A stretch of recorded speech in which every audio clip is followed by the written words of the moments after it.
रुपये 1 रुपये वगैरे असं भेटतात. पण हे लोक जे आहेत भाजीवाले वगैरे त्यांच्याकडून मला 5 किंवा 10 रुपये वगैरे भेटतात.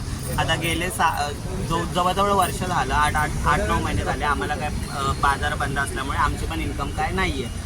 आज मला 11,520 रुपये बिल आलं. आता मी तो बिल कुठून देऊ? तर बाजारच नाही तर आम्हाला पण इन्कम सोर्स काहीच नाही आहे. तर इन्कम सोर्स नाही आहे तर आम्ही पण काय करायचं? शेवटी बघायला गेलं तर आम्हाला पण आत्महत्या केल्याशिवाय पर्याय नाहीच आहे. शेवटी आम्हाला रोजगाराची काही संधी दिली आहे का कोणी? फक्त आम्ही ऐकून आहे की तृतीय पंथीयांना पण कामं आहेत किंवा काय, बट आमच्यापर्यंत कोणती गोष्ट आतापर्यंत आलेली नाही आहे. आम्ही बघायला गेलं तर बदलापूरचे लोकलच आहोत, आम्ही बाहेरून वगैरे कुठून आलेलो नाही आहे. मग मला जर बाजारं पण बंद केली तर आम्हाला कमवायला कोणता माध्यमच नाही आहे. तर मग एक काम करा, आम्हाला पण नगरपालिकेमध्ये वगैरे काम द्या, नाही तर कुठे पण द्या. आम्ही असं नाही बोलत नगरपालिकेत आम्ही मेहनत करण्यासाठी तयार आहेत. जर आम्हाला काम देत असेल, आम्हाला रोजगार देत असेल तर आम्हाला पण मागून खाण्यात काहीच म्हणजे आम्हाला पण आवडत नाही असं जाऊन भीक मागायला की बाबा 5 रुपयाचा 2 रुपयाचा.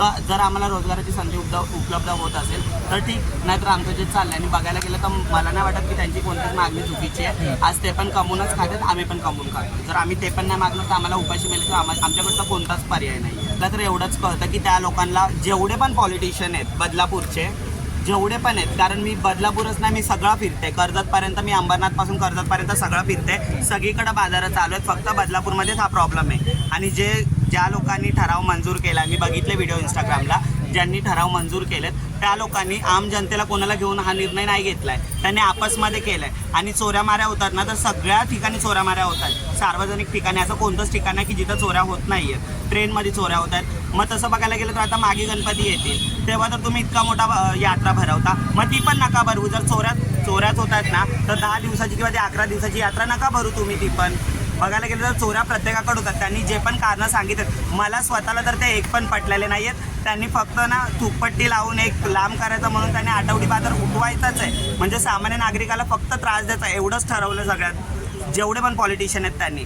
आणि एवढे सगळे आहेत, मला एवढंच म्हणायचं आहे की फक्त नगराध्यक्षाच किंवा बाकीचे नाही, एवढे पॉलिटिशियन आहेत अजूनपर्यंत एक पण इथं आला नाही आहे बघायला. आम्ही सकाळपासून इथं बसलेलो आहोत. तर एवढं दिसतंय सगळं लाईव्ह चालले आहेत. आता आधी पण एक कोणते तरी न्यूजवाले येऊन गेले, प्रत्येकजण बघताय. तर मला वाटतं की आणि ह्या गोष्टीला मला नाही वाटत की काय मोठी मागणी केली आहे. फक्त प्रत्येकाला बोलतात एक रोजगाराची संधी पाहिजे म्हणून सगळेजण इथं बसले. तर जास्त लांबवण्यापेक्षा ना आजच्या आजच काय तो निकाल नगराध्यक्षांनी द्यावा, मला तर एवढंच वाटतं. माझी मागणी हीच आहे की जर त्या आठवडी बाजारामध्ये जसं त्यांचं पोटपाणी चालतं ना त्याच्यावरून आमचं पण चालतं. आज माझ्या घरात पण मी जे खाते वगैरे त्यांच्याकडून जे 5-10 रुपये मला मिळतात, जेवढे पण भाजीपालेवाले आहेत आठवडी बाजारामधले, त्यांच्याच पैशांवरती माझ्या पण घरची चूल पेटते. आज जर त्यांनी नाही केलं तर मग आम्ही कुणाला मागू? जर बाजारच बंद झाले तर आम्हाला पण उपासमारच येणार आहे. त्यामुळे आम्ही इथं त्यांना सपोर्ट करायला आलो. अनेक का एक ही रीज़न है कि सबसे पहले तो बात आती है पूरे भारतवर्ष में कि रोजगार, बेरोजगारी सबसे बड़ी चीज़ है. सरकार बोलती है बेरोजगारी बहुत है हमारे भारत में, हमारे भारत के जो लोग हैं वो चोरी करते हैं, नशा करते हैं. आप बेरोजगारी डालोगे लोगों के ऊपर तो वो चोरी तो होनी है. पहली बात मैं सबसे ज़्यादा उनको सपोर्ट करने इसलिए आई हूँ क्योंकि जितने भी लोग हैं रोज़ कमाने वाले रोज़ खाने वाले लोग हैं, वो अगर कमाएंगे तो वो खाएंगे, अगर वो कमाएंगे नहीं तो वो खाएंगे क्या?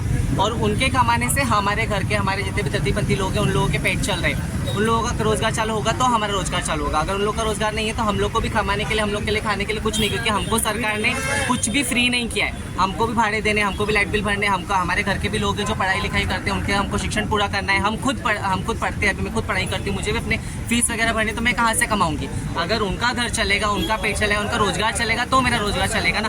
दैट्स वाई कि मैं अभी उनको सपोर्ट करने के लिए आई हूँ कि उनका रोजगार चालू करके दो पैसे.